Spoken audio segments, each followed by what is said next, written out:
Good morning, folks. This is Talking Point here on WESN, your content capital. Sean Michael Small here, back and better than ever. We have with us Mr. Keaton Shaw. Keaton Shaw! Those intros, man, those intros. But thanks, though. Good morning, Sean. Good morning, everyone. Good to be here. So, there's quite a lot of discussion I want to get into with you. So, in order to start us off, let's kick off the daily review.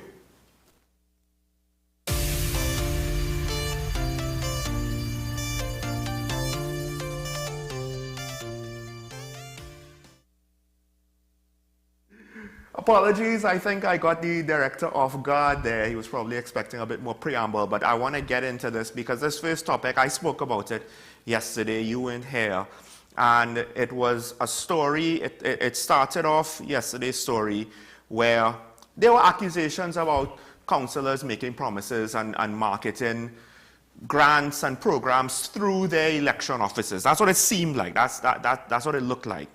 And then I had an observation.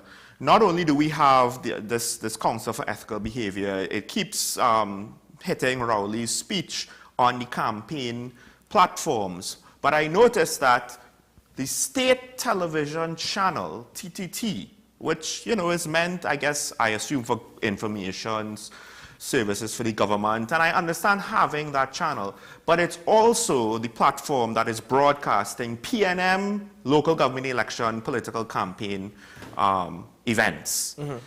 That is a party event being broadcasted via the internet, and I assume, I'm not sure if it's broadcasted on television, but broadcasted using state media resources. And this got me thinking now, back to the story yesterday. It's not necessarily corruption saying, well, I'm taking money and then giving it out for votes. But I am making use of resources in a preferential way. Detailed, but mention it briefly. I think it was on Tuesday. I said, procurement legislation has been sitting on the books for how many years now? When are we finally going to go forward with campaign finance reform? And this situation with two councillors advertising, utilizing state grants as part of their advertisement, if they need assistance, they're there, they're willing to help. You see, my issue is it's state grants. It's nothing for you to advertise. Even if it is, you're saying, okay, I can help you get it. Wait until you're in office to do such. State grants shouldn't become politicized. We all know that even throughout the year, there are arguments that are made. Listen, it's political. What would you say is the difference between a campaign promise? I will get this for you, or I will do that for you if you vote for me, and, sign up in my office for the state grant. What is the difference? The difference is that you're utilizing state resources to fuel your campaign. When you are actually, as part of the local government makeup, you're actually part of being the functioning part of the state. At this point in time, you're campaigning. At this point in time, you're a candidate. It is wrong, at least in my opinion. And I do not think that it should be allowed. Now, it has been addressed. Has it been addressed to our satisfaction? I believe that the Minister of Social Development says this is something the UNC has done previously. Wrong response. We can't keep using this, because they did this, we're doing it now. And it goes for both sides, by the way. Yes. This doesn't go for just one side. I would say it goes for all three sides, because there's our friend in Tobago as well. Right. So I was rather disappointed in that response, but I also believe that any state resources should not be utilized. Any state resources should be apolitical. Now, as it relates to the current PNM administration utilizing TTT to air their campaigns, I don't see any issue with any political party using any station, inclusive of state media, so long as it's paid for by the party. Right? And as long as other political parties have the permission, once they pay the rates, and they should be set rates, because this is prime time that we're speaking about, any political party could utilize it. The thing is, we cannot use the argument that because it's state media, central government could use it because it's part of information coming from central government. No, This is currently local government elections that are taking place. It is a campaign. And I argue once more, if you're utilizing state resources for one political party's benefit, that is wrong. If, however, they are paying the primetime rates, nothing is wrong with that. Yeah. And furthermore, if any political party is allowed to utilize state media whilst paying primetime rates, nothing wrong with that. I mean, I get what you're saying. Now the question is it that the UNC has been denied? Have they not asked because they assumed not to bother? You know, we're going to get blank, so why bother asking? That'll be an interesting question, and I do wonder if the UNC will, at the very least, put out a request so we could get an answer. Until it happens, it's just going to be a question, a hypothetical of what might be. So it's an incomplete there. But do you remember the story? I think it was 2 weeks ago. So it was last week when WASA gave out a press release saying they have candidates taking credit for our work. They didn't name the party. And I would argue, given what we have seen, it is now more reasonable, and some might say obvious, that it possibly was PNM candidates who was basically making promises on behalf of what WASA would or would not do. I actually do not know who or whom the Water and Sewerage Authority were referring to. I'm not entirely sure. But one will argue, listen, it most likely might be somebody who's sitting already in a position in a council's office, arguing, listen, during our time, we've been here and we've been able to get this done. This is what we've done, this is what we've done, right? I can only assume that because WASA wasn't entirely clear.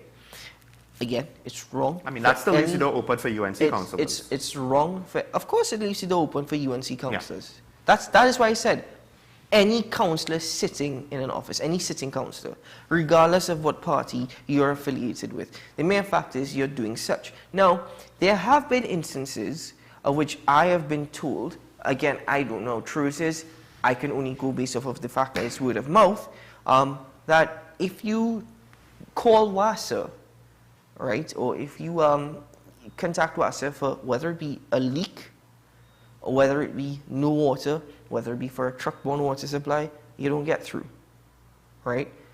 So I don't know, again, what work WASA is referring to. But there have been people who said we go to their councillors and the councillors work hard and eventually they get some level of a response. So there may also be some truth to people actually getting more assistance from their councillors as compared to contacting the authorities directly.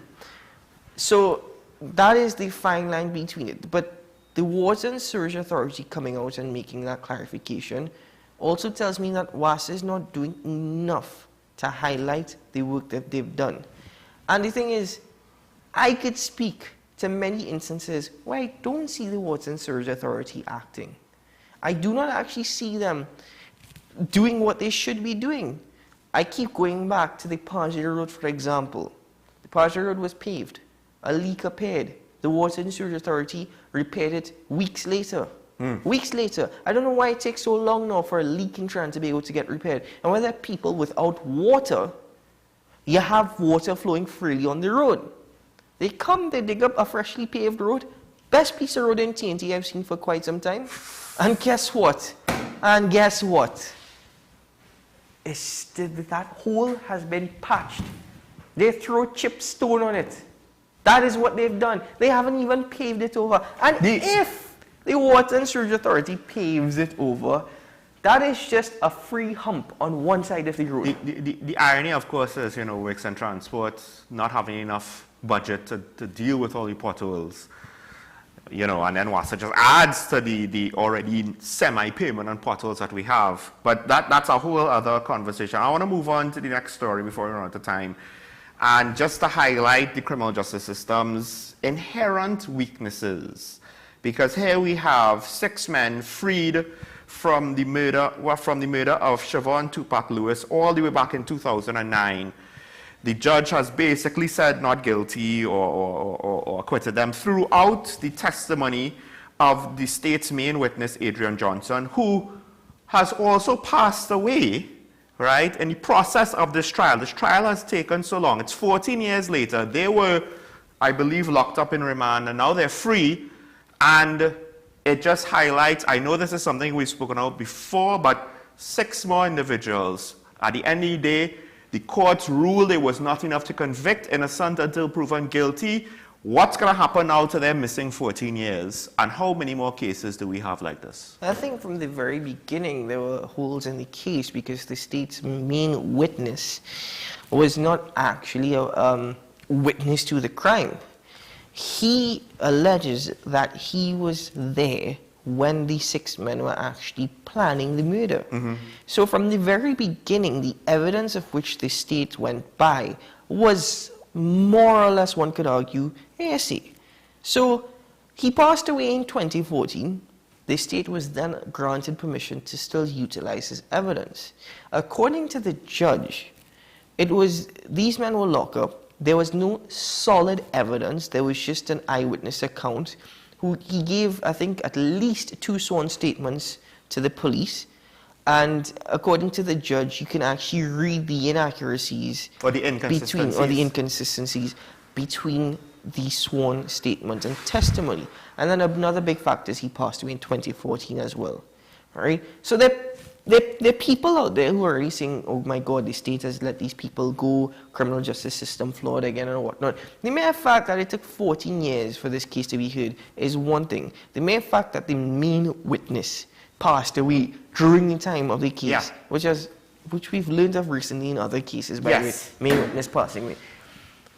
That to me are the biggest flaws. Those are the biggest flaws for me. Isn't 14 years, granted, 14 years might be a light sentence for murder, but to some extent, that's almost like a sentence you might get for manslaughter, murder 2, or something along those lines. I could be wrong, and I would love to be corrected on this if I'm wrong, but I believe that a life sentence in the UK is 12 years.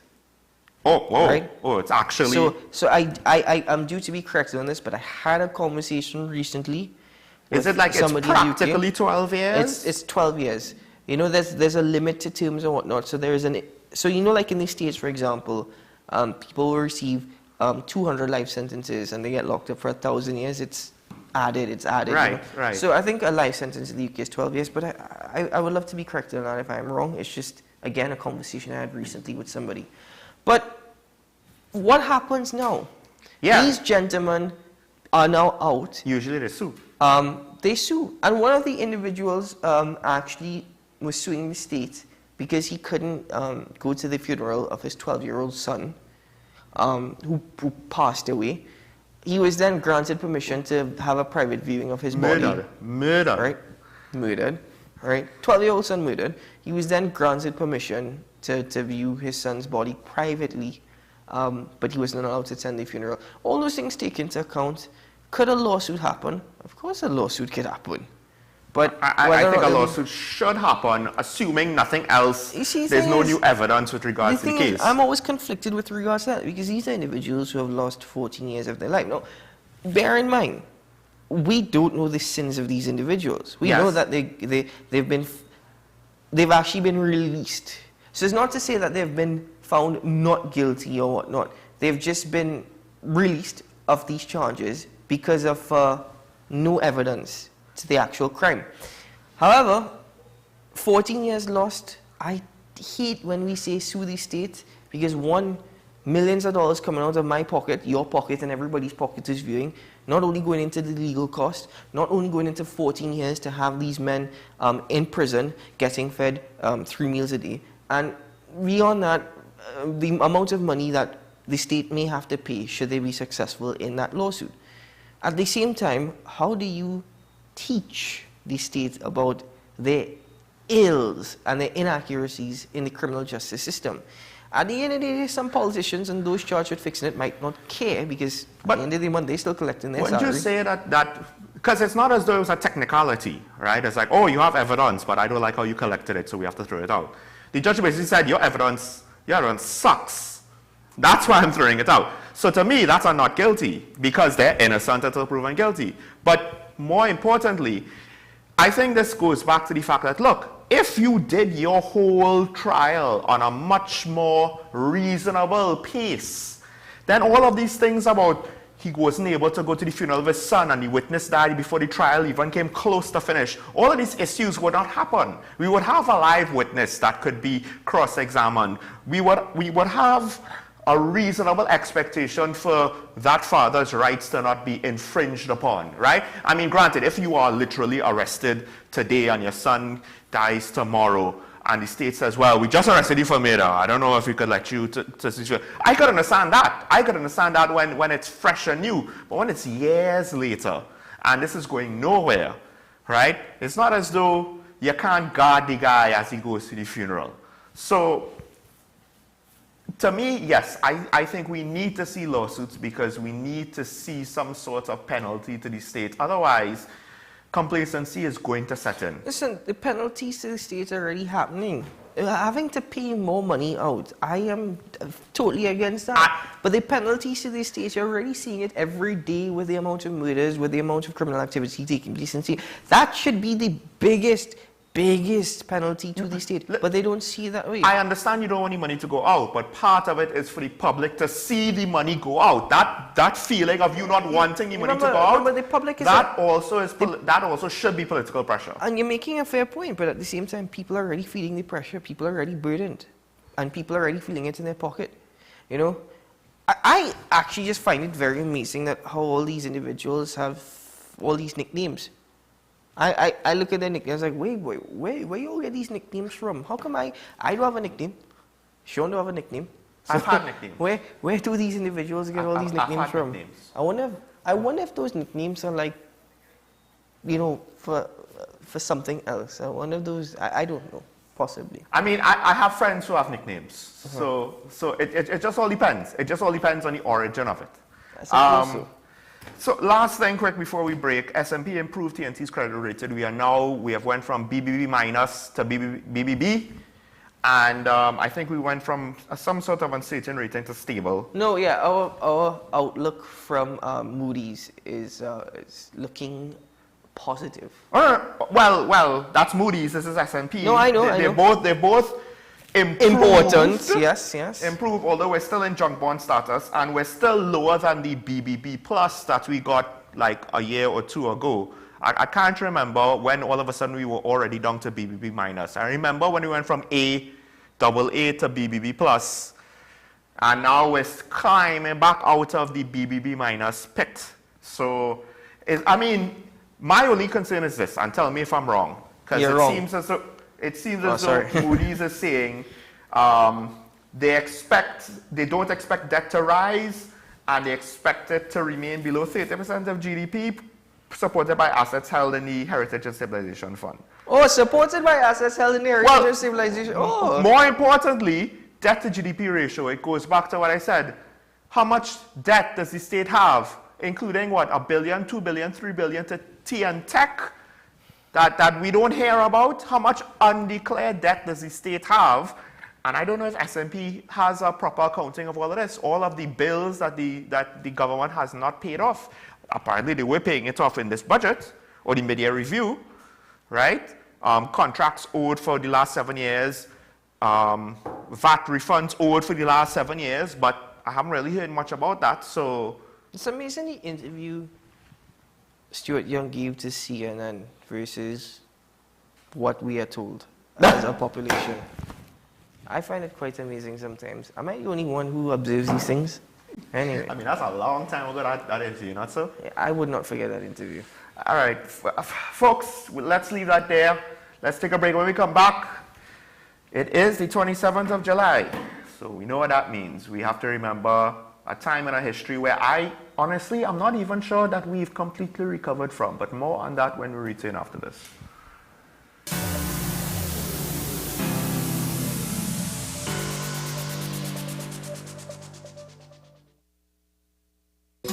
Take some time for yourself or spend some time with the family at Sandy Point Village Hotel. Enjoy our various studio and suite apartments, self-contained with their own kitchenettes and Wi-Fi. We also have our famous 100-foot swimming pool and our beachfront restaurant, the Steak and Lobster Grill. And our location in Crown Point puts us near the center of activity from the nylon pool to the local nightlife. Call us and make your reservations at 639-8533, 389-2378 or email us at sandypointvillagehotel@gmail.com. As you age, there is an increased risk of being diagnosed with arthritis, but younger individuals can get affected as well. When you tell them, but no, I need you to move your joints. You need to move it, otherwise it gets stiffer and it exacerbates the problem. There's that misconception that if I move it, it's more pain. So if you're to focus on these risk factors, then to me, it will help a large portion of the population, probably prolong, I should say, the inevitable, because inevitably you will develop arthritis. What's Up Doc, every Tuesday and Thursday on WESN, Content Capital.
I am Rondell Donowa, attorney at law and host of Strictly Legal on WESN Content Capital. Strictly Legal is a legal program geared towards informing you, the public, of your legal rights, responsibilities, and remedies.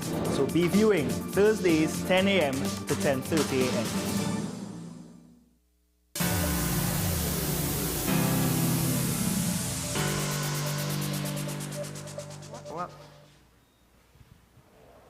Welcome back to Talking About, ladies and gentlemen, and it's the 27th of July. 33 years ago was the 1990 coup, where we saw a certain amount of violence. One could argue it was limited, but violence nevertheless. Our halls of democracy was invaded. State media, ironically, the same channel, the same location at the time, was invaded and taken over. And I think one of the things that we forget, yes, okay, militants did what they did, but there was also the damage done to our society during the coup. The damage done with regards to our capital city, which I would argue has not recovered. I believe there's a theory coming out of studying coups within the 90s in Los Angeles after certain events with race relations there, that it takes 30 years for a city to recover because the rioting and the violence and the disruption causes investment to run, and it takes a while for that to come back. And I would argue that our capital has turned into basically a stepchild with regards to the business community, where a lot of investment that was removed from the coup never really returned. Yes, major companies have their headquarters in the capital, but to some extent, how many people really does premier business in the capital? Is our capital a premier spot? Like how New York, this heart of New York is a premier spot, or the heart of even Bridgetown. The cultural relevance of the capital to modern TNT is a lot less, I think, than it was maybe in the 80s and the 70s and so on. My first response is, when you take a look at Port of Spain as a capital city, are you proud that it is your nation's capital? There we go. Are you proud? Because if I'm expanding beyond the coup, and I look at Central Port of Spain, I look at East Port of Spain, I'd say, really? This is supposed to be the center of Trinidad and Tobago. This is supposed to be the I. The only thing that is capital about Port of Spain is the P and the S in the name, nothing else. But I wouldn't say that too harshly. You've got the International Waterfront Center, you've got Government Plaza, you know, but those are really the only things. One of those things probably should be more centrally located. The point is, for me, if I take a look at Port of Spain and I look at downtown Port of Spain, central Port of Spain, east Port of Spain, for example, I can't say I'm entirely proud that this is what we refer to as our capital. I will say that efforts are underway. Now, it has been spoken about for quite some time under this administration to revitalize Port of Spain. It's taking much longer than anticipated. It's taking much longer than we hoped for. But they are working on trying to do a facelift to Port of Spain. Great focus has been laid on East Port of Spain. But it's taking too long. It's taking too long.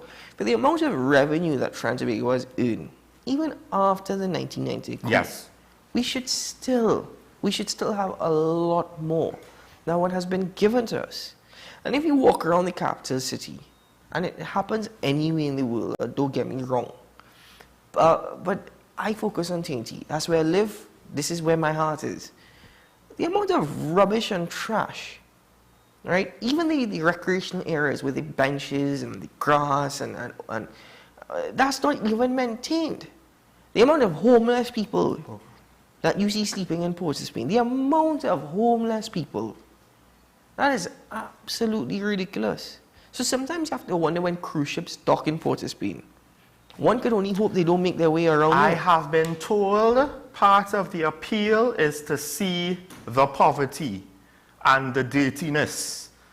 I have been told this is an experience for some tourists because Really? That's what I have been told, right? For better or worse. We're not the polished tourism product, especially not when it comes to Trinidad. But going back now to other aspects of the coup, because you may love him, you may hate him, but Abu Bakr has gone on the record. It has even reached international media with regards to the reasons why he did what he did. And he points to certain levels of corruption done by members, politicians of the day that he had issues with, right? And with regards to certain amount of corruption, I believe, in the defense force.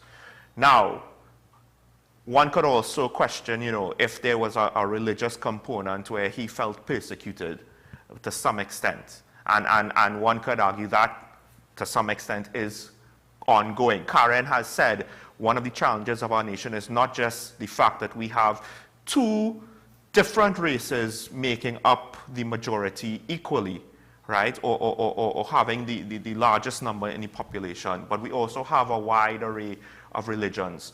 And we have such a diverse people that it makes our situation a lot more complex than most Caribbean nations, except maybe Guyana. But we have divisions being played out in politics. We still have levels of corruption, one could argue, within not just the government, but also in various arms of the protective services are coming under scrutiny with regards to their, not just their effectiveness, but their independence. And to what extent are they a part of the corrupt political machine? Aren't we kind of seeing similar circumstances that led to 1990? And while I don't condone what happened in 1990, I don't necessarily think it will happen quite the same way if anything happens again. Something could happen again. You just need some radical to light the match. And that's the thing. Now, everything that suggested by Abu Bakr that led to the coup, you see that's taking place now here in TNT. We haven't learned much from the coup, in my opinion. Whether you want to take a look from the national security perspective, whether or not we actually prepared to deal with any major national security incident, that's one. I don't know if we have the apparatus, the expertise, the resources to deal with that. So that's one thing to just bear in mind. But apart from that, even though you're hearing about all these wonderful things about S&P's rating and Moody's rating and that the economy grew by 2.1% and whatnot, people in TNT are struggling. People in TNT are struggling. It is very, very difficult. It's hard. It's harsh times. Furthermore, the divisions that you're seeing, the level of racism that is being spewed, I'm talking about even before an election date was called. Yeah. So we can't say it's just elections. Yeah. The racial division that you see in TNT, it is appalling. It's funny, you know, I had this conversation yesterday. I said, take a look at what's happening in Greece. Greece is burning. Right. Right? The waters around Miami in the ocean is warming up as though it's a hot bathtub.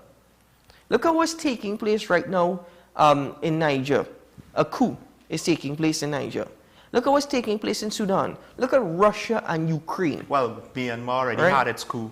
Look at what's taking place globally around the world. And yet here in TNT, one of our biggest issues is the color of your skin. You know, who you are, whether you be Afro-Trinidadian or Indo-Trinidadian. That is what the problems are. And it's not only that, it's being spewed on political platforms as well. So we haven't done anything to bring the country together as far as I'm concerned. Trinidad and Tobago is more divided than it was before. Yeah. It's probably the most divided it's ever been. And I can't say for certain that we've learned from the mistakes or the lessons of the past. I don't see that taking place right now. Yes, poverty is hell. Go and listen to Sparrow's Capitalism Gone Mad is more relevant now than it was when he actually sang it. The irony is, Karen said yesterday, because we were comparing, of course, we always do this, you know, there was a certain amount of class in the political arena in yesteryear as compared to now. And even at that time, the politics at that time, one could consider, well, we voted people in. That's what Karen said.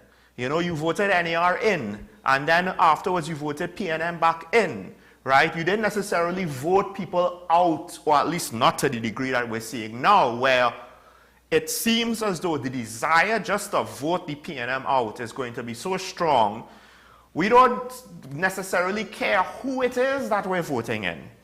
You know, it could be a band of... No, I can't. That's what it seems like. No, it seems like we're growing to that point. In my position, when I analyze things holistically, I cannot say there is a great desire to vote the PNM out. Now, there is that level of distance between the PNM and the citizens now. But at the same time, to say a great desire to vote them out, and people are making the argument, but at the same time, I don't want to vote the UNC in. All right, so who are my other options? The PEP, the PDP, and these are the things that people are, so I can't say that for certain. What I will say is that, and I will agree upon, is that very few politicians, a politician with class now is a rare thing. The level of conduct, the decorum that I see from parliamentarians and from individuals on a political platform, I want to know where in the world did we find these people? Where did they come out? Is this really the best of Trinidad and Tobago? Is this really the best that these parties have to offer? I am thinking to myself, this is the class? I just got a hint on social media of one of the Prime Minister's speeches at a political rally, and I found this ironic, where he said the PNM does not care about loyalty to the political leader. And I was just like, there is nothing that I have seen to suggest that that could be even remotely true with regards to a party allowing members to be independent and having an agenda on doing the right thing as opposed to following and towing the party line. I have not seen that at all. Yes, but even within the current PNM administration... I mean, in any party. No, but hold on. Hear me out here. Even in the current PNM administration, is the Honorable Prime Minister the best example of what the party has to offer? In the current, in all things considered, he is the Prime Minister. We have that level of respect for him. He was voted in. through democracy. He might be, you know. Is he one, the best example of leader within the PNM? Two, is he the best example of the standards young people should be aiming for? That's two different questions. Two different questions. It's two different questions. But you understand, I understand. where I'm coming. And I've already gone on the record saying I much rather the Prime Minister than a lot of the people underneath him. But I will go even further. A lot of the If people. I look at the other traditional party, is Kamala Prasad-Bissessar the best thing that the United National Congress has to offer? No. And is she also the best example for the young people of Trinidad and Tobago? Take a look at the parties. No. Right? No. So I am just saying. It's easy. It's easier with her. When you take a look at class, right? Somebody messaged us the other day on Facebook, and I'll always go back to this message. Tell that illiterate Indian boy that the Prime Minister just received another honorary thing from the Seismic Research Center at UWI. So we speak about the honorary degree in the United States, and then this honor given from the Seismic Research Facility. Some individual messaged that, right? We all know who she was referring to. Yeah. And then she went on to say class is permanent, or class is class, or something like that. And I'm here thinking, if that is what we are actually setting as the example for class in TNT, we are totally blind. I just like to say, having a degree in TNT doesn't always mean much. Having a degree, everybody strives to have a degree. But in my experience, even at university, it is a totally different topic. People who studying for their degree, their goal at the end of the day was still to get a government work, according to them. Yeah. Not worker, a government work. Let's put it this way. Think about every bad doctor that you've ever experienced. Medical doctor, you know, this doctor stupid, this doctor diagnosed me the wrong thing, gave me the wrong pill, etc., etc., etc. All of them went through med school. All of them have masters and doctorates and whatever in their respective fields. Just remember that whenever you want to complain about the doctor that you're currently seeing. So that's that. That's more or less all the time we have for this. I'll leave you with this question, folks. Let's just say something happens similar to 1990. Do we have faith that we will be able to respond appropriately and effectively to it? Be very careful what you're saying, because with the current situation of our criminal justice system and our political class. It will be very easy. You have to be extremely careful with your words, because it can be very easy to get flagged. Just bear that in mind. Fair enough. I'm just saying. You're just asking, I don't have a lot of confidence. You're just asking whether or not the factors of which was stated that led to the coup, whether or not we are seeing such happening now. That is what you're asking. The problem is, at some point you have to ask publicly, the society has to ask these questions of itself. Otherwise, you'll be blind and unaware, and then somehow it just might happen. So folks, let's take a break. When we come back, I will be delving into local government elections with two candidates from the non-incumbent party. Stay tuned on WESN, your content capital.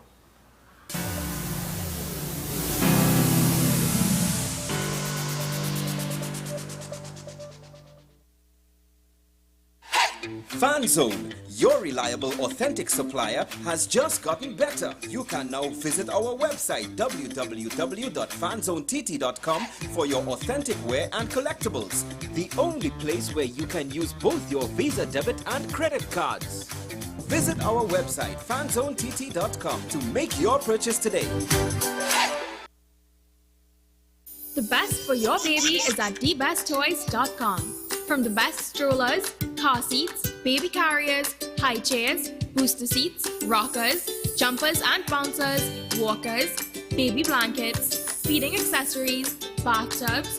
Visit us in store at Forces Flagship McBean. Shop online now at thebesttoys.com. Order via call or WhatsApp at 332-BABY. And remember, we have the best toys at the best prices. On the next episode of Nicole Larson Live, Living in Victory, every day. Did you ever find out who was the person that shot you? Yeah, actually I didn't know. In my mind I was saying, I wonder if this young boy, if he wasn't here now, how I would have interacted with him. And I said, I would have liked to just talk to him to find out, well, bro, what's the reason why you would have done something like that? We miss the countless battles that he would have been fighting and the battle of the body, trying to treat with what has been, what would have happened, the battle of the mind, the battle of the emotions, and the battle of the spirit. Could it be that I can still fulfill all of what I want and all God wants to me, with the fact that I still am unable to see past my nose? It is normal to feel anxious about our tomorrows, but tomorrow will worry about itself. If I must fail, a little pain along the way. Before I complain, I gotta give praise. I still have God and I still got bread. Before I complain. An encore of Nicole Lawson Live, living in victory every day. Every Sunday at 8 p.m. and Wednesday at 4:30 p.m. on WESN.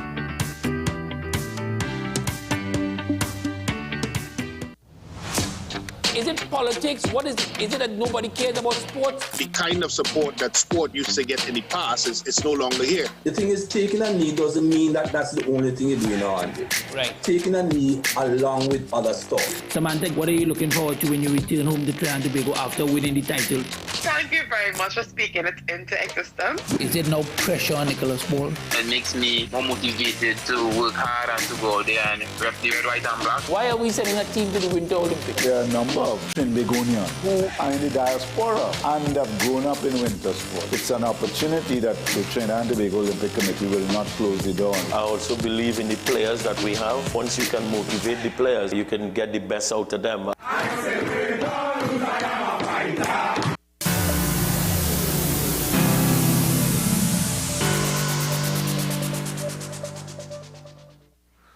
Welcome back to Talking Point, ladies and gentlemen. And I am joined, I did say that they are the non-incumbent. However, that's just because, as we said on Talking Point, this is the dress rehearsal to the general. Things are ramping up. Joining me to speak, however, on the upcoming local government elections, which is just about 2 weeks away almost, we have, first off, he is a councillor with the San Fernando City Corporation. He represents La Romaine and Les Efforts West. We have Councillor Rishi Balram Singh, and we have candidate for Marabella West with the San Fernando City Corporation, Mr. John Michael Alibokas. Good morning, gentlemen. Welcome to Talking Point. Morning. Thanks for having us. So first off, the politics, the energy, one could argue, is ramping up, and this is seeming more and more like a much more important local government elections that may actually be more than just about local government issues. So I have to ask both of you all, I assume you all been on the campaign trail, you all have spoken to some of the voters, some of the people living in the respective communities. What have you all heard with regards to their concerns? Do they have specific local concerns in San Fernando? Do they also have perhaps greater national concerns that they want to express, take this election an opportunity to express themselves? Well, right now there's a lot of inequality on the floor, a lot of dissatisfied people, a lot of poverty.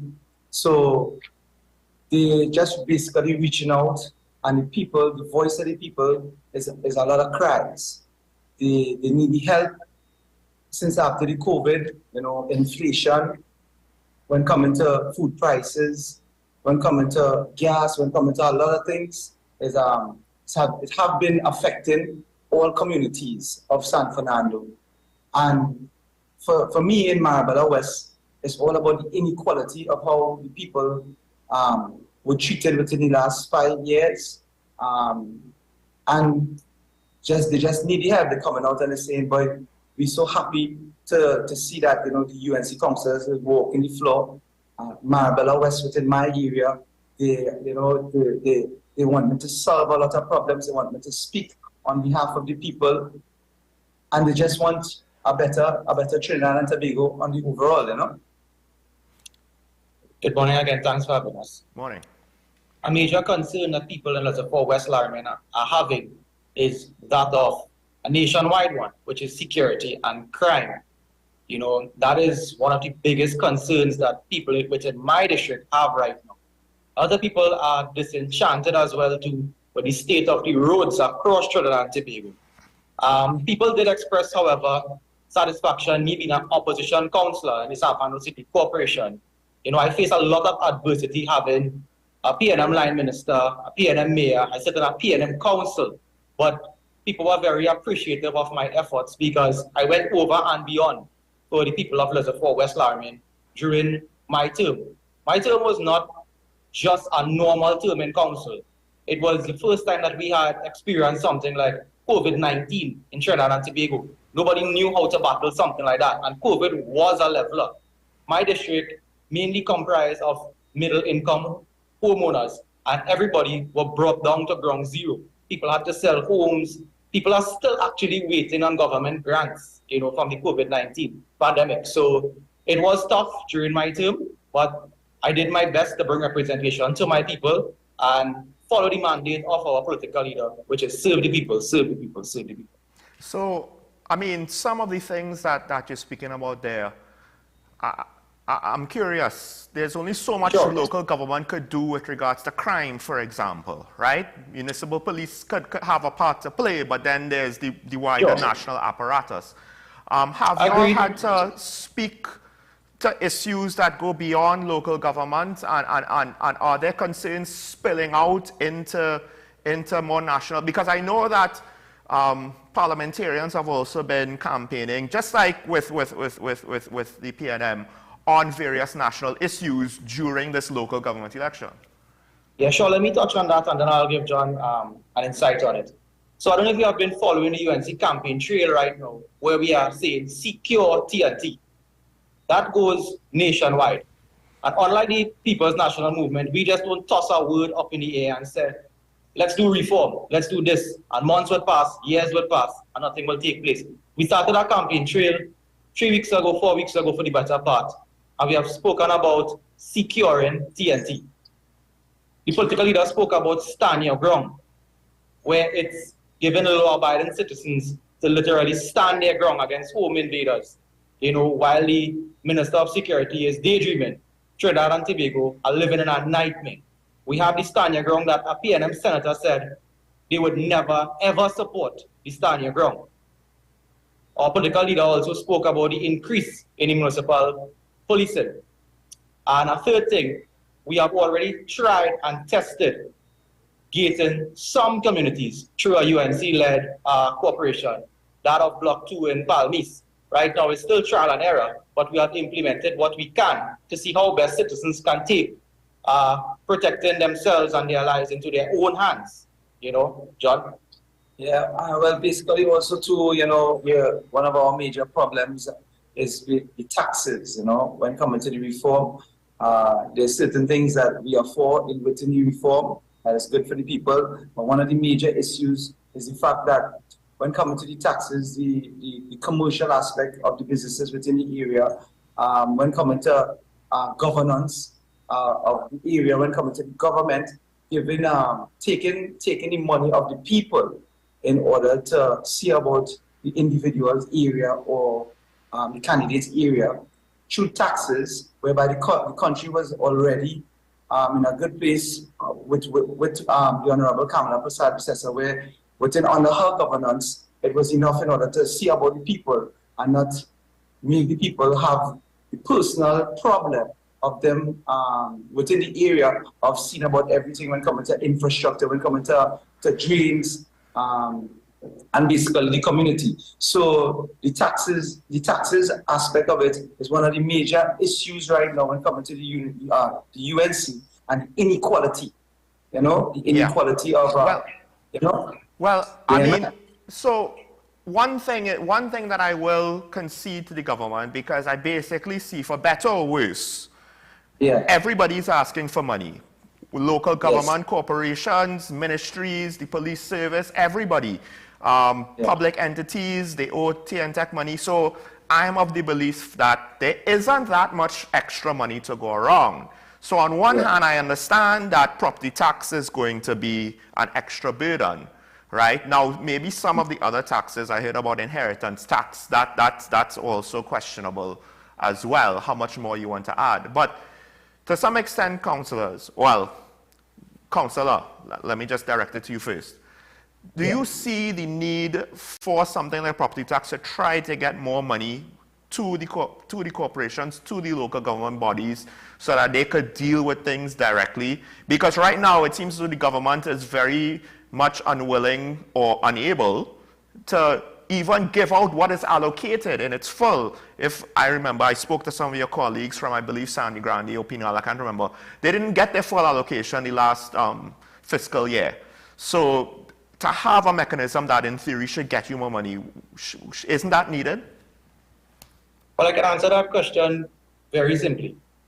Under the Kamla Prasad Visasa-led regime in 2010 to 2015, no new taxes were added to the citizens of Trinidad and Tobago. Yet still we were able to create 50,000 jobs, build new schools, build new hospitals. Taxation seems to be the only income generating source for the People's National Movement.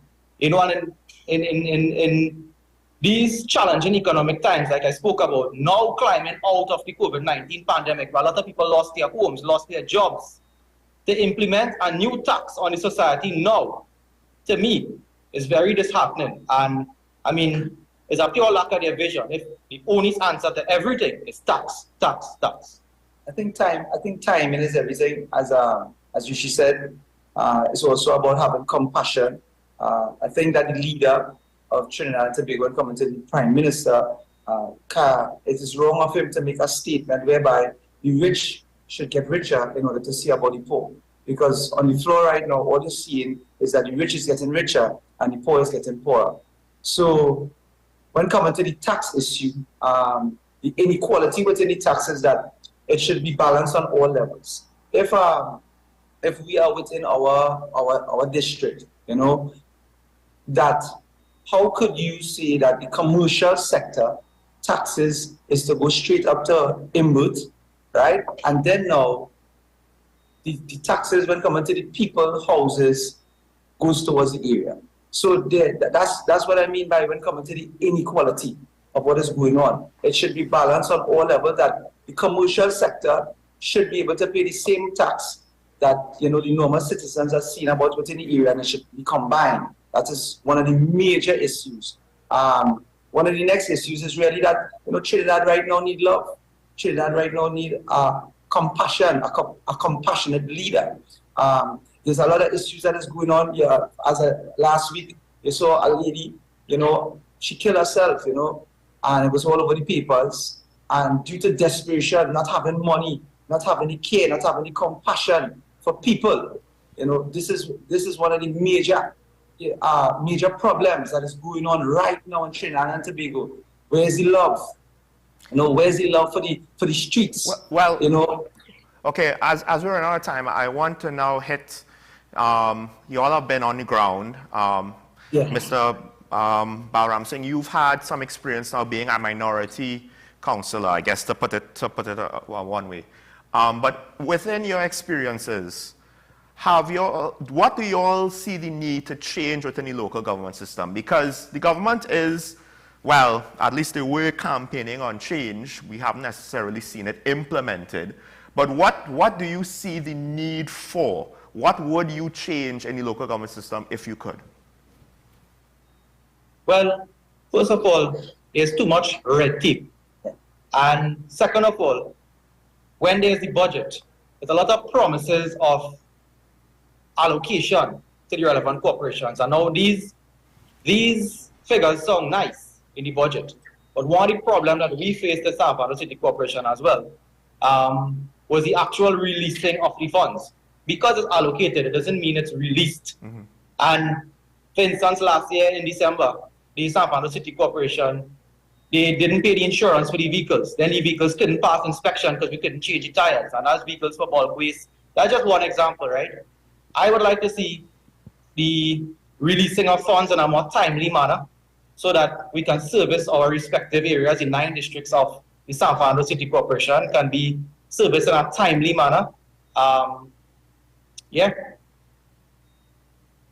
Mr. Alibokas, Well, you want to, although I suspect part of your previous statement would also be applicable here. I have a serious issue that I want to deal with right now on the floor. I think that there's problems when coming to the power of who is in power right now, whereby people on the floor that's supposed to vote, there's no fairness. If you are working in CPEP, if you are working within the corporation, you are basically threatening that if you stand for your rights to vote and you are working within a government organization, then you have to pick a side, and this is a serious issue right now, because if you have to pick a side, then you don't have freedom of choice, because your job is threatened due to the fact that you are within local government working under the CPEP or the URP, that if you are to vote for UNC, then you are going to lose your job. If you decide that you want to make a stance that you are not happy of your pay and you want to make a stand, you cannot make a stance out there and stand by us. So I think there's a lot of power issues, there's a lot of power struggles going on right now, and there's a lot of unfairness on the floor, whereby certain people in high places, they're using their power in order to control the people freedom of choice.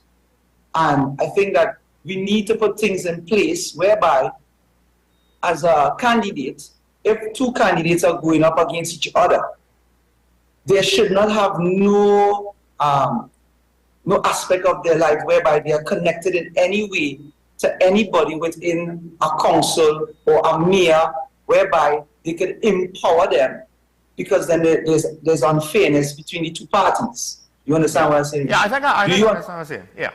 You understand? Yes, yes. So this is one of the major factors that I think that we need to look into. This is why my voice is important. I have now come onto the floor. I am seeing contracts being given out. There is no councillors. There is people that is still doing jobs like if they are councillors. I would not say it live on the air right now. And people within power that is taking advantage of their power, and they are not allowing the candidates for this fight to be fairly done. So to me, there's a lot of unfairness right now in the local government, and I could see where it could also have unfairness when coming to the general government, general election. And this needs to stop. Something needs to be put in place in order to create equality. Well, gentlemen, we are more or less out of time. I will say that some of what you've just said there, definitely, we actually were speaking about earlier in the show with regards to reforming how campaigns are done. This is a big problem. So I hope that it can be seen. However, it's a bit of a complicated mess. But this is all the time that we have. I want to thank you two again for coming on Talking Point to speak to me, to give us a little bit more insight about local government. Because I think to some extent, people don't really know what's going on. They just know that they vote for somebody, and then, once the election is over, that's it, and it's out of sight, out of mind. So thanks once again, and best of luck to you, and stay safe out there. Thank you very much. I appreciate it. Thank you, sir. Take care. Thanks for having us. Folks, let's take a break, and when we come back, of course, we'll open up the phone line to hear from you, the viewer, and you could tell me all the things that you disagreed about, that we've said about this episode so far, about what happened in the interview, where you disagree with my guests, where you disagree with me, where you disagree with Keaton. Stay tuned to Talking Point on WSN, your content capital.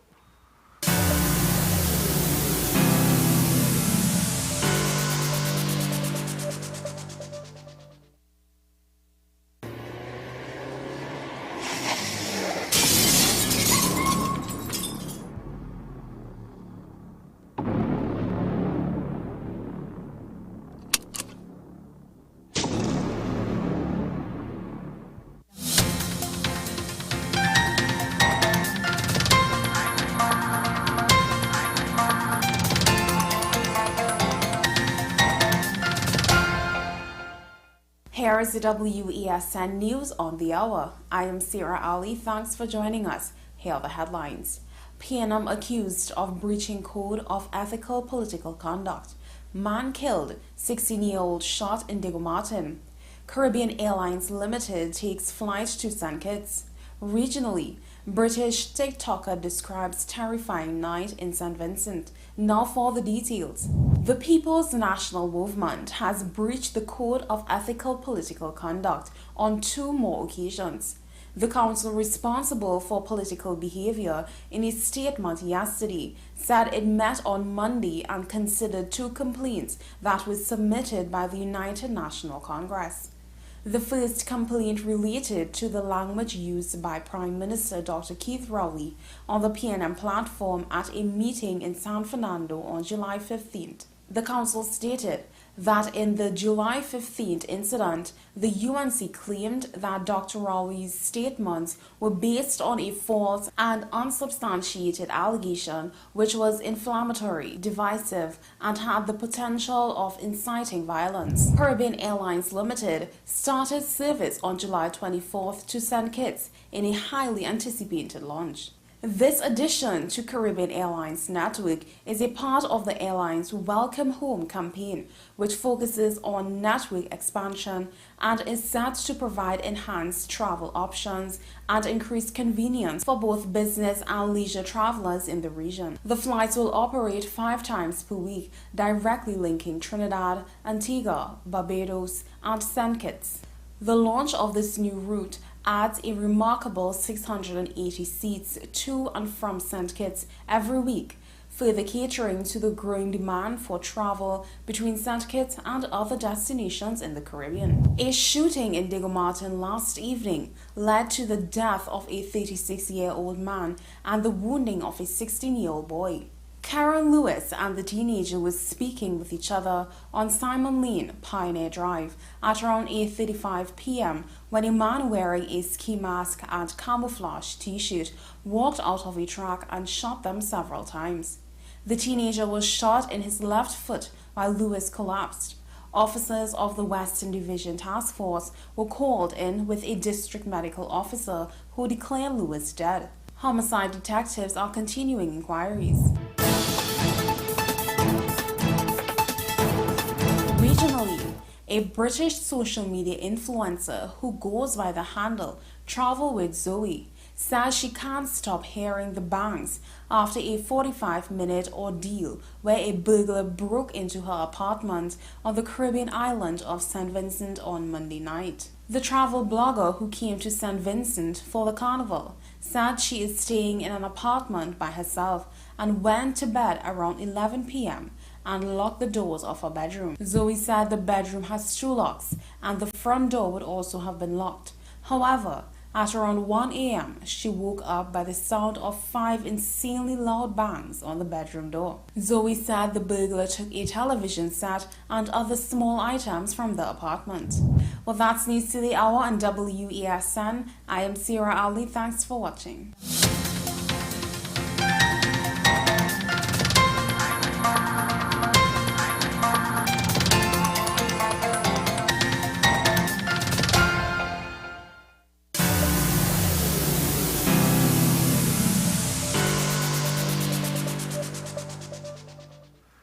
Welcome back to Talk About, ladies and gentlemen. So, of course, we spoke a lot about politics and corruption. It just so happened that, I guess, you have an interview with political candidates and it's going to come up. Interesting that they bring it up. Keaton, just before we run the phone lines, I have a question to you, and this might seem like an obvious or rhetorical one. Do you think that if we vote in the UNC, they will implement campaign finance reform? No. Yeah. Anyway, folks, let's open up the phone lines. 628-4578. 623-9376. Call in and join the conversation this morning. Good morning, caller from Pitty Valley. Good morning, Sean and Keaton. Good morning. Keaton, I don't know if it was a question you asked or it was in your own opinion when you said if Mr. Rowley is the best person to run the party or extension the country, and if he's a good role model for youth. I don't think the first question was quite that, caller. I think it was if it was something. The difference is important. No, let me hear what the caller is saying. Okay, go ahead. No, go ahead, explain. So I want to be right. I want to be sure what I'm saying. So explain what you were saying. Well, share your thoughts and opinions with me. It was in the form of a question. I'm not hearing you all too good enough. It was in the form of a question. What are your thoughts and opinions on it? Or if it was in the form of a question, I think yes, he's the right person to run the PNM right now and extension in the country. Mr. Rowley is tested, I will go with experience, intelligence, and he's not no fly-by-night. I think about 30-something years in politics. He knows, I'll take it a tradesman, a plumber, a electrician, or whatever. He knows his trade inside out. I will go with him to be the best person on the PNM right now and extension in the country. And the second one, if he's a good role model for youth, I will say yes. One example, when he did give the young ladies of the country to choose their spouses or their husbands carefully, it was an uproar. What he was trying to say then in that context was a lot of young ladies was just going with they know somebody's a criminal, they know somebody doing things for money, and they're putting themselves with them. When the person them die, children being left alone, then they're holding their head and ball. In that context, I think that was he's trying to was telling young ladies, just choose your spouse well, choose your husband well. So I think he's a good role model for children too in the country. So that's my contribution this morning. I don't know if he was asking it in a question or it was your opinion. He's not. I'll listen off here. It was a question, and you did get the first question more or less right. I don't know if Keaton went on further to ask about being Prime Minister. I think it was mainly just about, as a leader within the PNM, out of the PNM. Thank you, caller, for sharing your... I think. Thank you, caller, for sharing your opinion with us this morning. If anybody else would like to answer the question, they can do so. 628-4578, 623-9376. Now, I said yes, I think he is at the very least one of the better candidates to be leader of the PNM. The question is now, how do you define the curve that I'm grading him on? I myself am not entirely sure, because I know there's a lot of people in the PNM who I very much hope never become political leader, right? But the same could be said for most political parties around the world. Not everybody is meant to be a leader, right? It's just that the way how things are in the politics of this country, they have some people just in all parties that I just kind of look at and, I pray at night. But if you were to judge a politician, you just use the term curve. What grounds are we judging a politician on? It's relative to each other. I think right now in TNT, that's what we do. We don't judge our politicians as who is great and who is not great. Well, Mr. Pitty Valley might and certain people might, but I think people in the middle who do not support one side or the other, I think we are more or less kind of stuck to judge it on a relativity basis. And on that basis, I think the Prime Minister actually does not look as bad as some people might think.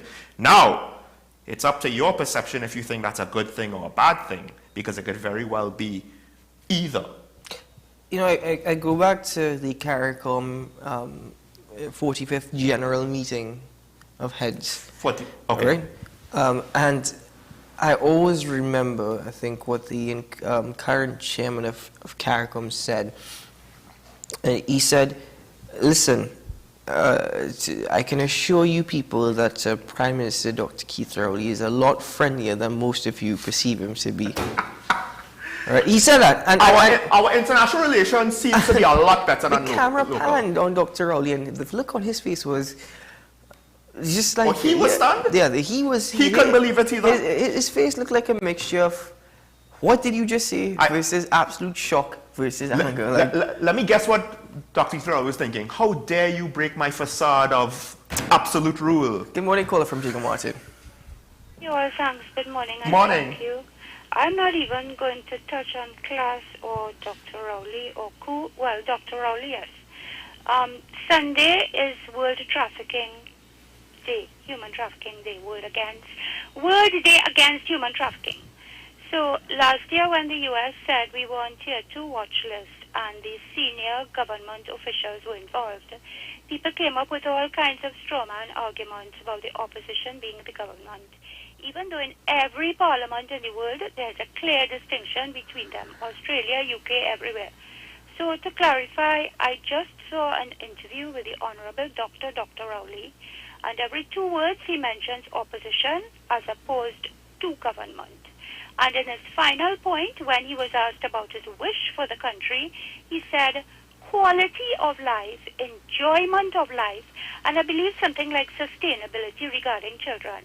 To that I say, my quality of life has deteriorated so much. I have 0 when I cannot even go to Super Farm right here because Friday morning while I was busy greeting Keaton for his birthday, a young man was held up at gunpoint right here in the car park. I cannot even enter my yard because for an entire year there's been a crater out there, and coming in and out is an atrocious event because I'm cussed every day. So I don't know about quality of life. That's just a few things. Thanks. Bye. Thank you very much, caller, for sharing your thoughts and opinions with us, your experiences with us, actually. The quality of life in TNT. I don't disagree with the last part. I will just say this: the American Embassy specified government official is anyone paid by the government, and that would include both sides of the political bench. That said, I will agree with anyone who says it's long enough. You're 8 years into this thing, 7 to 8 years into this thing. You could only blame the previous administration, but so long, and then all of a sudden it's like, well, what have you been doing for the last 7 years? Theoretically speaking, the previous administration was from 2015 to 2020. So if you want to blame that administration for this administration's fault, Well, I'm just saying. You're right. We got a minor upgrade with some ministers when the cabinet reshuffled after the last general election. Probably the biggest upgrade was the Minister of Foreign and CARICOM Affairs. Last minister. Who was the minister before? Dennis Moses. Oh, I don't even know his name. That gentleman, yeah, you saw he was falling asleep on himself sometimes. Here's something that I also observed recently. Isn't that interesting how it seems as though when it comes to international relations, our government is so capable, and yet when it comes to domestic affairs, it just it's so questionable. Because I keep saying it and I'll say it again. Dr. Amory Brown is one of the best ministers of foreign affairs you can have. The man knows what he's doing. I give credit where credit is due. And in terms of diplomacy, there is nobody else in the PNM who's better than Dr. Amory Brown. I will argue that the best performance we've seen out of the Minister of Energy and the Prime Minister is also with regards to when they have to do international quite possibly. But then again, I keep saying, remember the interview on CNN versus what we were? Accept that. We have a caller from St. James, is it? No, from San Fernando. San Fernando, sorry. Good morning, caller. Good morning, gentlemen. Morning. Sean, this morning I heard you spoke about the state media and seemingly monopoly by the PNM on broadcasting and meetings on state media. Am I correct? Yes. It appears as though we don't know if they're paying for the time, and we don't know if the UNC or the PDP or the PEP or the NT or anybody else has the opportunity to pay for time on TTT. I have looked at the PNM meetings on the state television station. And I suppose that's what you're referring to, right? The state television station. But I have seen UNC meetings on the same state television as well. Recently? So, recently, yes. I'm serious. Okay. I have seen it. So I was trying to, I think, you might be a little misguided when it comes to that, because I have seen it recently within this campaign and season here. The other thing I want to speak about is I looked at those two gentlemen from those two, one UNC counselor, one aspiring counselor. And I was so disappointed because I wanted to hear about local government issues and local government issues within the burgesses that they want to represent. And I did not hear anything in that discourse from both of them. I mean, I know Mr. Ali Bokas, I knew his parents, good people, I must say.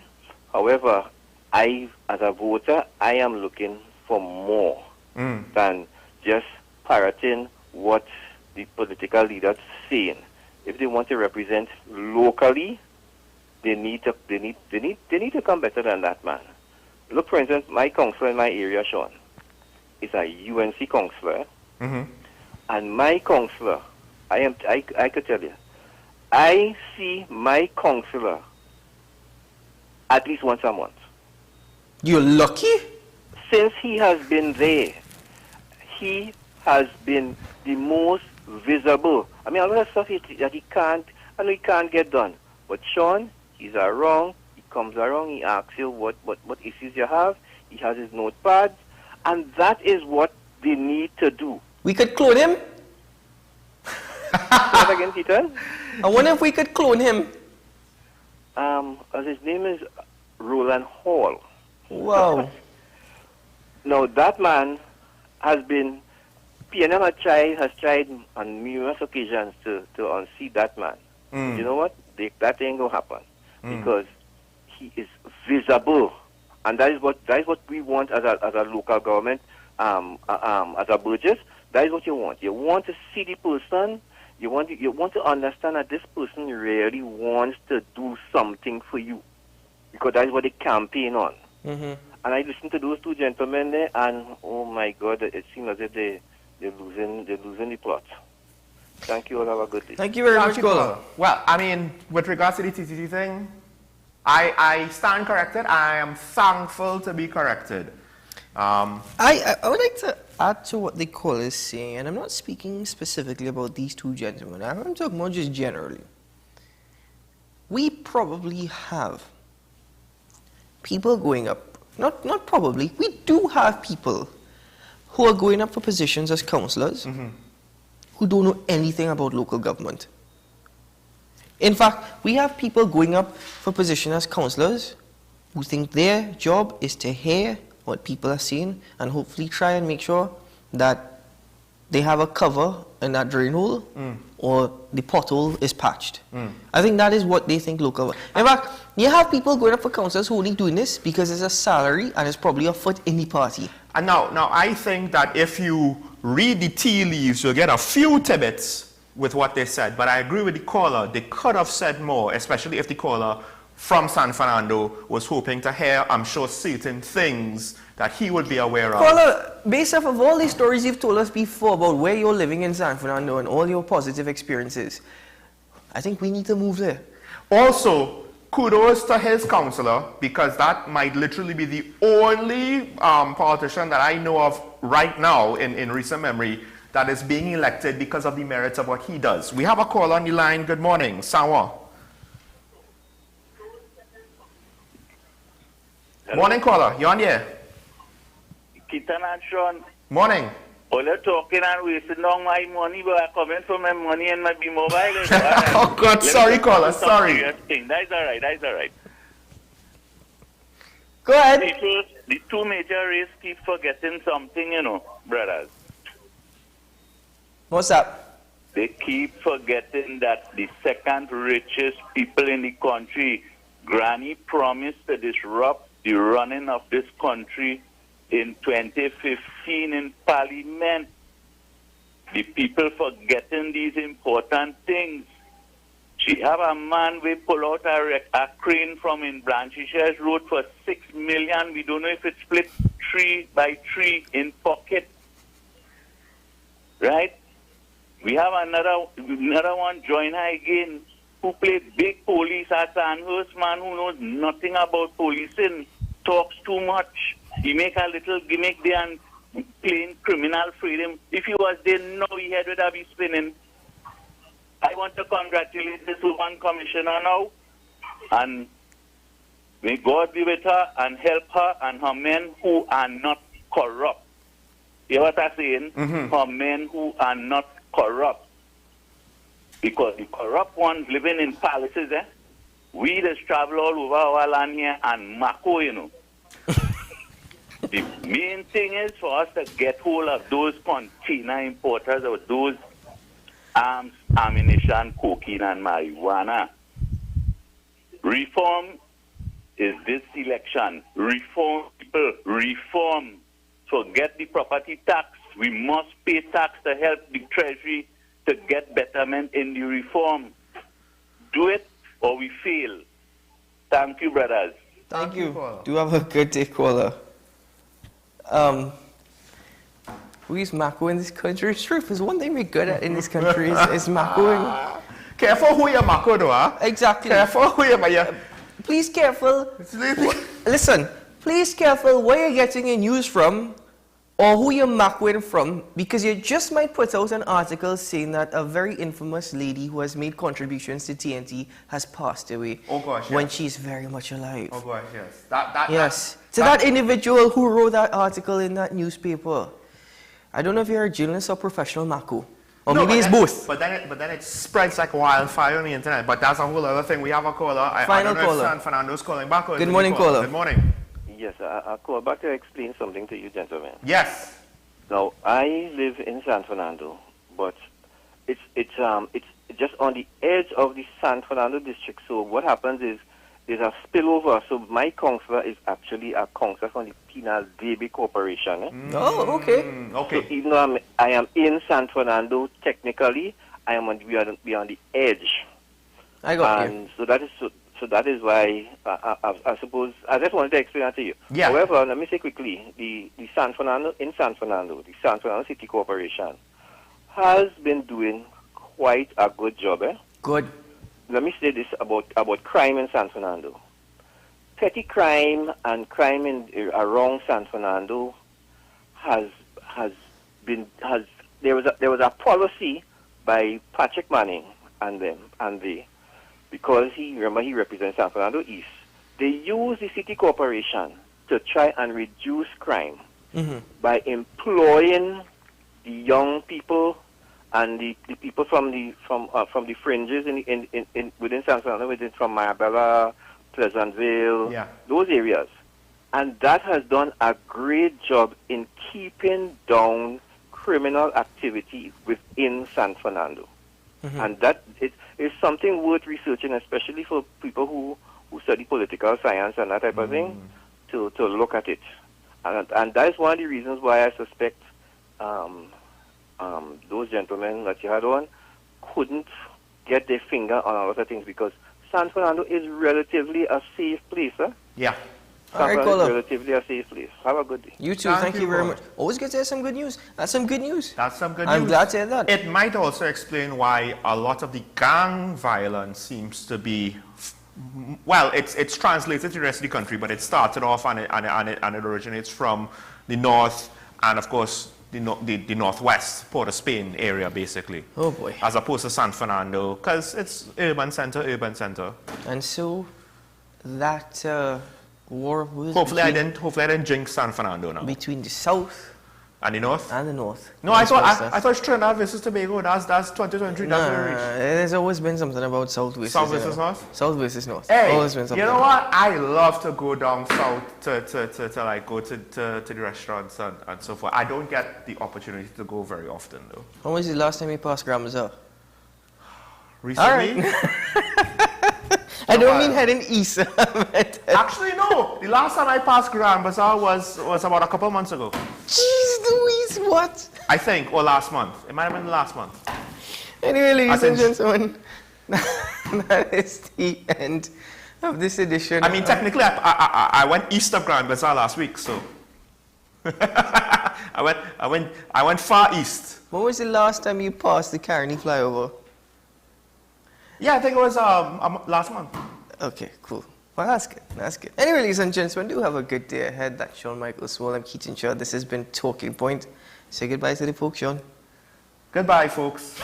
That's all, folks. That's all. But tomorrow there'll be more. There'll be more, and maybe I might make mistakes on air too, and you could call in and correct me because that's part of having the conversation. Thank you again, caller from San Fran. I actually do mean it. I appreciate it a lot. Today is a good day to have a good day.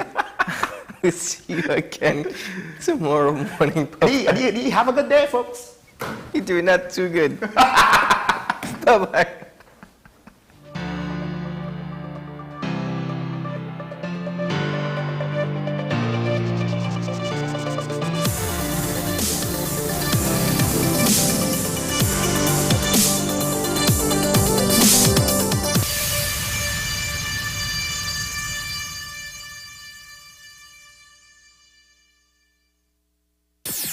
WESN.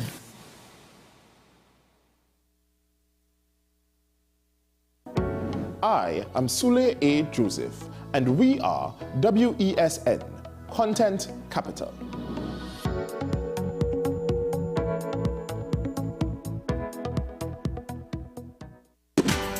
Young at heart, purpose-driven, patriot even. When you like to party, but are still passionate about discussing important issues, the only place where your needs will be met is WESN Content Capital. As you age, there is an increased risk of being diagnosed with arthritis, but younger individuals can get affected as well. When you tell them, but no, I need you to move your joints. You need to move it, otherwise it gets stiffer and it exacerbates the problem. There's that misconception that if I move it, it's more pain. So if you're to focus on these risk factors, then to me, it will help a large portion of the population, probably prolong, I should say, the inevitable, because inevitably you will develop arthritis. What's Up, Doc? Every Tuesday and Thursday on WESN, Content Capital. Take some time for yourself or spend some time with the family at Sandy Point Village Hotel. Enjoy our various studio and suite apartments, self-contained with their own kitchenettes and Wi-Fi. We also have our famous 100-foot swimming pool and our beachfront restaurant, The Steak and Lobster Grill. And our location in Crown Point puts us near the center of activity from the nylon pool to the local nightlife. Call us and make your reservations at 639-8533, 389-2378 or email us at sandypointvillagehotel@gmail.com. We are WESN, the premier platform for Caribbean content. WESN, covering West, East, South, and North. WESN, we entertainment, sports, and news. WESN, available on Greendot 7, Amplia 118, Airlink 17, Bmobile 107, Digicel 21, ICNTT 105, and Flow 110. Connect with us at WESNCC or stream online at www.wesncc.com. WESN, your premier platform for Caribbean content. Is it politics? What is it? Is it that nobody cares about sports? The kind of support that sport used to get in the past is no longer here. The thing is, taking a knee doesn't mean that that's the only thing you do now, Andy. Right. Taking a knee along with other stuff. Samantha, what are you looking forward to when you return home to Trinidad and Tobago after winning the title? Thank you very much for speaking it into existence. Is it no pressure on Nicholas Ball? It makes me more motivated to work hard and to go out there and rep the red, white, and black. Why are we sending a team to the Winter Olympics? There are a number of Trinbagonians who are in the diaspora, and